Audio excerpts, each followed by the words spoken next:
আসসালামু আলাইকুম, welcome back to my channel. আশা করি আপনারা সকলে ভালো আছেন। আল্লাহর রহমত এবং আপনাদের দোয়ায় আমি আলহামদুলিল্লাহ ভালোই আছি। আজকের রেসিপিতে থাকবে চিজ ফ্রাইড বন রেসিপি বা চিজ ভাজা পাউরুটি। এই রেসিপিটা তৈরি করা কিন্তু খুবই সহজ এবং সময়টাও কিন্তু বেশ কমই লাগবে। তাহলে চলুন বন্ধুরা, দেখা যাক এই রেসিপিটা। আর হ্যাঁ, আমার চ্যানেলে নতুন থাকলে চ্যানেলটাকে অবশ্যই সাবস্ক্রাইব করবেন, ভালো লাগলে লাইক শেয়ার করবেন। এখানে নিয়েছি আমি 700 গ্রাম লিকুইড দুধ বা গরুর দুধ। আপনারা প্যাকেটের দুধ দিয়েও এটা করতে পারেন। এই দুধটা কিন্তু হালকা উষুম গরম আছে। দিয়ে দিব 1 কাপ পরিমাণ সাদা তেল। আপনারা সাদা তেলের পরিবর্তে ঘি বা বাটারও দিতে পারেন। এখানে নিয়েছি আমি ইস্ট।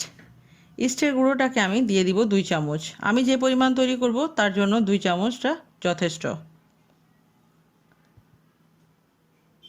দিয়ে দিব 2 চামচ। তারপরে দিয়ে দিব আমি টেস্টের জন্য চিনি। আমি 3 চামচ চিনি দিচ্ছি। আপনারা যদি আরও একটু মিষ্টি খেতে পছন্দ করেন তাহলে আরও চিনি অ্যাড করবেন। তারপরে দিয়ে দিব 1 চামচ চাইতে একটু কম লবণ। তারপরে চিনিটা গলে যাওয়া পর্যন্ত এটাকে নাড়তে থাকবো। এবার আমি এখানে নিয়েছি 1 কেজি ওজনের 1 প্যাকেট ময়দা। এবার অল্প অল্প ময়দা দিয়ে আমি এই ডোটাকে মাখতে থাকবো। বন্ধুরা, চেষ্টা করবেন খোলা ময়দা থেকে প্যাকেটের ময়দা নেওয়ার, কারণ এই ময়দাটা বেশ ভালো থাকে। অল্প পরিমাণ ময়দা দিয়ে এই ডোটা মাখতে থাকবো, একবারে সম্পূর্ণ ময়দা আমি দিব না। বন্ধুরা, চুলায় যে ব্রেডটা আমরা তৈরি করি সেই ব্রেড থেকে কিন্তু এই ব্রেডটা খেতে অতি সুস্বাদু এবং সময়টাও বেশ কমই লাগবে। আপনারা একবার আমার এই রেসিপিটাকে ট্রাই করবেন, তবে বুঝতে পারবেন যে কত সহজ এবং কত সুস্বাদু একটা রেসিপি। আবারও দিয়ে দিব বেশ কিছুটা ময়দা। আমি অল্প অল্প করে ময়দা দিয়ে এই ডোটাকে মাখতে থাকবো। আবার আমি অল্প কিছুটা ময়দা দিয়ে দিব।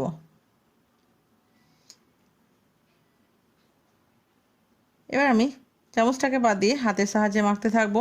এই ডোটা কিন্তু খুব শক্ত বা খুব বেশি স্টিকি টাইপের হবে না, তবে হালকা স্টিকি হবে। যেন হালকা স্টিকি থাকলে কিন্তু আপনার যে ডোটা আপনি রেস্টে রাখবেন তখন কিন্তু বেশ ভালোভাবে ফুলবে বা ট্রান্সপারেন্ট হবে। আবারও হালকা ময়দা দিয়ে আমি ডোটাকে ভালোভাবে মেখে নিব। এখানে কিন্তু 1 কেজির মধ্যে আমার 50 গ্রাম ময়দা বেঁচে গেছে। এবার আমি ডোটাকে ভালোভাবে মেখে নিব। মাখা হয়ে গেছে, দেখতে পাচ্ছেন কেমন আছে। হাতে কিন্তু হালকা হালকাভাবে স্টিকি হচ্ছে। এবার আমি এটাকে একটা বল শেপে নিয়ে আসবো। তারপরে এর উপরে দিয়ে দিব সামান্য পরিমাণ সাদা তেল। দিয়ে আমি এই ডোটাকে ভালোভাবে মাখিয়ে নিব, যেন উপরের স্কিনটা শক্ত না হয়ে যায়। এবং তেল দেওয়ার ফলে স্কিনটা কিন্তু সফট থাকবে। ঢেকে রেখে দিব 1 ঘন্টার জন্য। এই পর্যায়ে কিন্তু চুলোর পাশে রাখতে হবে, নাহলে রোদে রাখতে হবে। 1 ঘন্টা পরে দেখতে পাচ্ছেন ডোটা আমার কতটা ফুলে গেছে, অনেকটা ফুলে গেছে। এবার এর ভিতরে যে গ্যাসটা আছে সেটাকে আমি হাতের সাহায্যে বের করে দিব এবং 1 মিনিটের মতো এটাকে এভাবে মাখতে থাকবো। 1 মিনিট মাখা হয়ে গেলে আমি আপনাদেরকে লেচি কেটে দেখাবো। যে সাইজের আমি ফ্রাইড চিজ বনগুলো তৈরি করব সেই অনুযায়ী আমি লেচি কাটবো। আমি এখানে চিজ ব্যবহার করছি। আমি এখানে আমুলের চিজ নিয়েছি। এই চিজটাকে আমি 4 ভাগে ভাগ করব। চাইলে আপনারা আরও একটু বেশি পরিমাণে ব্যবহার করতে পারেন, তবে আমি এই অল্প পরিমাণ চিজ দিয়ে এই ব্রেডটাকে তৈরি করব।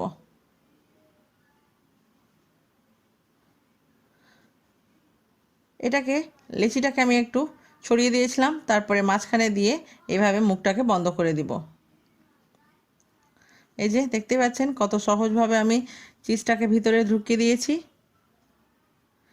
আমি 4টা এভাবে চিজ ব্রেড তৈরি করেছি। তারপরে হালকা হাতে তেল নিয়ে নিব এবং সবটা লেচির চারদিকে আমি লাগিয়ে নিব। এবার এই লেচিগুলোকে আমি একটু ডিস্টেন্সে রেস্টে রেখে দিব 30 মিনিটের জন্য। উপর থেকে দিয়ে দিলাম আমি তিলের দানা। তিলের দানাগুলো দিয়ে আমি এটাকে ঢেকে দিব এবং ঢেকে আবারও রোদে রেখে দিব বা চুলোর পাশে রেখে দিব 30 মিনিটের জন্য। 30 মিনিট পরে দেখতে পাচ্ছেন লেচিগুলো কত ফুলে গেছে বা বন ব্রেডগুলো কতটা ফুলেছে। এবার ভাজার জন্য চুলায় আমি কড়াই চাপিয়ে দিয়েছি এবং কড়াইয়ে দিয়ে দিব আমি পর্যাপ্ত পরিমাণে সাদা তেল। চুলোর আঁচটাকে মিডিয়াম রাখতে হবে এবং তেলটা কিন্তু বেশ গরম হলে হবে না, হালকা গরম হতে হবে। এবার আমি লেচিগুলোকে হালকা হাতে উঠিয়ে দিয়ে দিব তেলের মধ্যে এবং চুলোর আঁচটাকে রাখবো মিডিয়াম টু লো হিটের মধ্যে। 2 থেকে 3 মিনিট রাখবো এবং উপর থেকে এভাবে তেল দিতে থাকবো। দেখতেই পাচ্ছেন কত সুন্দরভাবে ফুলে গেল। এবার অপর পিঠটাকেও আমি 2 থেকে 3 মিনিট রাখবো একদম লো হিটে রাখলে কিন্তু ভিতর থেকেও ব্রেডগুলো সফট হবে। ভাজা হয়ে গেছে, এবার আমি তুলে নেব। তিলের দানা দিয়ে বন্ধুরা আমার কিছুই লাভ হয়নি, সমস্ত তিলের দানাগুলোই তেলের মধ্যে ছড়িয়ে গেছে। ভাজা হয়ে গেছে, ব্রেডগুলো আমার উঠিয়ে নিয়েছি। এবার আমি আরও একটা ব্রেডকে দিয়ে দিলাম।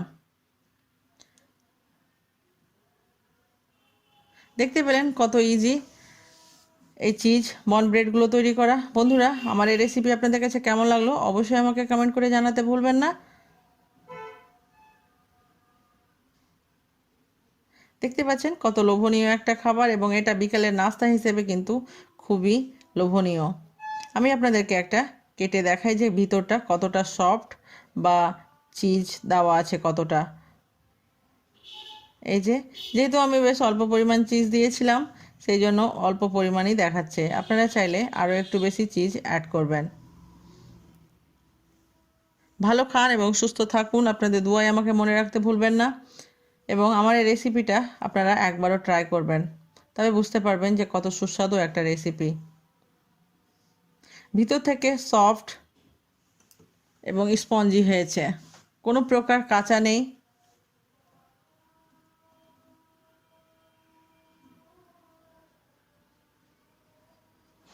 আমার সঙ্গে অতক্ষণ থাকার জন্য অসংখ্য ধন্যবাদ। আবারও দেখা হবে নতুন কোনো একটা রেসিপির সঙ্গে। আল্লাহ হাফেজ।